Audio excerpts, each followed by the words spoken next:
इनके फाइलों का रंग गुलाबी है, आंकड़े झूठे हैं, वादा हवा हवाई है। आज जो अखिलेश यादव जी को वापस लाना चाह रहा है, यही हम लोगों की पुकार है। केवल ये नफरत की राजनीति करेंगे, हिंदू मुसलमान करेंगे, शमशान कब्रिस्तान करेंगे, मंदिर मस्जिद करेंगे। उत्तर प्रदेश का व्यापारी आज आर्थिक संकट के मुहाने पर खड़ा हुआ है, आर्थिक गुलामी की ओर जा रहा है।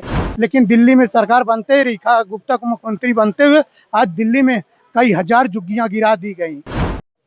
गोरखपुर में समाजवादी पार्टी के यूपी के नेता प्रतिपक्ष माता प्रसाद पांडे के ऊपर हुए हमले को लेकर आज अखिलेश यादव ने सरकार पर हमला बोला है। इसी पर बात करने के लिए हमारे साथ समाजवादी पार्टी के कार्यकर्ता, हम उनसे बात करेंगे। आज प्रेस वार्ता की गई, जिस तरह से गोरखपुर में नेता प्रतिपक्ष पर हमला हुआ, कैसे देखते हैं आप कानून व्यवस्था? देखिए, कानून व्यवस्था में तो आपने देखा है कि इस प्रदेश में और पूरे देश में बहन बेटी सुरक्षित नहीं है, कोई नेता सुरक्षित नहीं है, किसान मजदूर जो है सुरक्षित नहीं है। आपने देखा होगा छात्र जो है सुरक्षित नहीं है। सेंगर साहब ने जो है तो परिवार जो है नष्ट करने का काम किया। आज की तारीख में आवारा पशु तमाम किसानों के जो है हत्या हो रही है, आए दिन हत्या हो रही है, और गौशालाओं में तमाम पशु जो है मारे जा रहे हैं और उनको वहीं दफनाया जा रहा है। ये सरकार की नीतियां हैं और लोगों को गुमराह करने का। हिंदू मुसलमान के अलावा इस सरकार के पास कुछ नहीं है, विकास कुछ है नहीं। आगरा में आपने देखा होगा, आज जो उत्तर प्रदेश के अंदर जब पूर्व सरकार माननीय सीएम अखिलेश यादव जी थे, तो आगरा से लखनऊ तक एशिया में कोई भी मुख्यमंत्री या कोई भी नेता आज तक इतने कम समय में इतना बड़ा एक्सप्रेस नहीं बना पाया जो माननीय जी ने दिया। आगरा में मेट्रो, लखनऊ में मेट्रो, कानपुर में मेट्रो, उनके उद्घाटन ये सरकार नहीं कर पा रही है। जो हमारे नेता ने जो है माननीय अखिलेश यादव जी ने, राष्ट्रीय अध्यक्ष जी ने जिनका शुभारंभ किया था और सैंक्शन किए थे वो काम, उनके सरकार आज तक उद्घाटन ही कर पा रही है, वो भी नहीं कर पा रही है। अब इस चीज का वो कहीं न कहीं ये जुगाड़ में लगे रहते हैं कि हिंदू मुसलमान में कराया जाए, इससे हमें वोट मिल जाए। अब जनता जाग चुकी है, पूरे प्रदेश की जनता जाग चुकी है। आपने देखा होगा लोकसभा में इन्हें 16 सीट हमारी जबरदस्ती चढ़ाई, सबको मालूम है, सारी जनता को मालूम है। अब जनता इस बार ऐसा नहीं होने देगी, जनता आके ना इसका विरोध करेगी। अब इससे विरोध में लगे हुए हम लोग मुस्तैदी से कार्यकर्ता काम पर लग गए, बूथ कमेटियों को बूथ पर लग गए। हम लोग काम में जो है जुटे हुए हैं।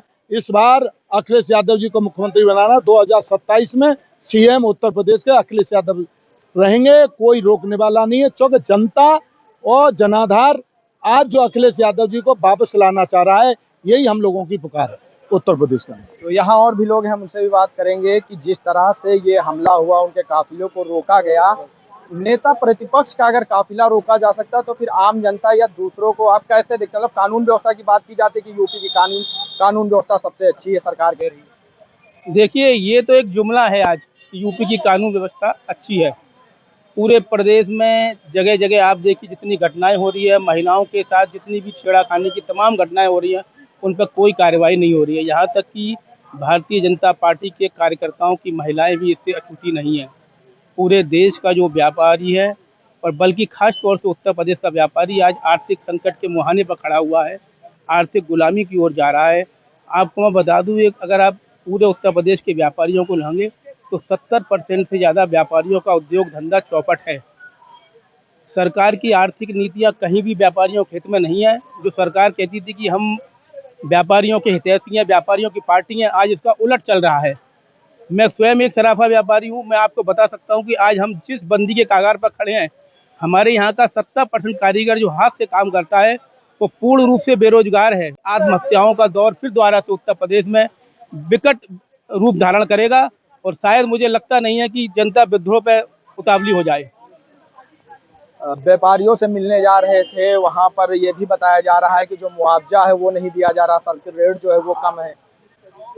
जिस तरीके से उतने बड़े नेता के ऊपर हमला हुआ है, भारतीय जनता पार्टी के कार्यकर्ताओं द्वारा, उनके द्वारा पोषित गुंडों द्वारा भारतीय जनता पार्टी ने हमला कराए, बहुत बड़ा अन्याय है। जब नेता प्रतिपक्ष आदरणीय माता प्रसाद पांडे जी, जो कि विधानसभा में एक ही नेता प्रतिपक्ष होता है, जो लोकतंत्र और विपक्ष की आवाज़ होती है, उनके ऊपर हमला करवाया जा सकता है। तो भारतीय जनता पार्टी के लोग गरीबों, दलितों, शोषितों, पिछड़ों, वंचितों, किसानों, महिलाओं, बुजुर्गों, छात्रों, नौजवानों, बेरोजगारों, अल्पसंख्यकों के साथ क्या कर सकती है? ये भारतीय जनता पार्टी हमेशा हिंदू मुसलमान की राजनीति करती है, मंदिर मस्जिद की राजनीति करती है, शमशान कब्रिस्तान की राजनीति करती है, वृद्धि और विकास की राजनीति नहीं करती। जब आप इनसे शिक्षा की बात करेंगे तब ये नेहरू को याद दिलाएंगे, और जब इनसे आप विकास की बात करेंगे तो ये मंदिर मस्जिद की बात करेंगे।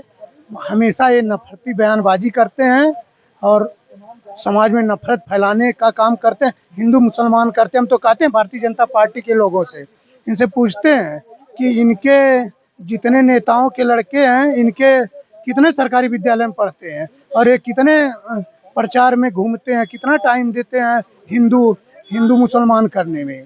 केवल एक गरीबों से हिंदू मुसलमान करवाते हैं और नफरत पैदा करवाते हैं, गरीबों का शोषण करते हैं, देश को ऐसी स्थिति पे ला दिए हैं।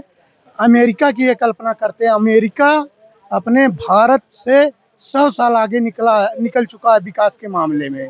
और ये जो है बड़ी बड़ी फोटो खिंचाकर, अच्छी अच्छी फोटो खिंचा करके कभी अमेरिका की बात करेंगे, कभी रूस की बात करेंगे, कभी चीन की बात करेंगे। आज चीन जो है भारत का सबसे बड़ा दुश्मन बना हुआ है।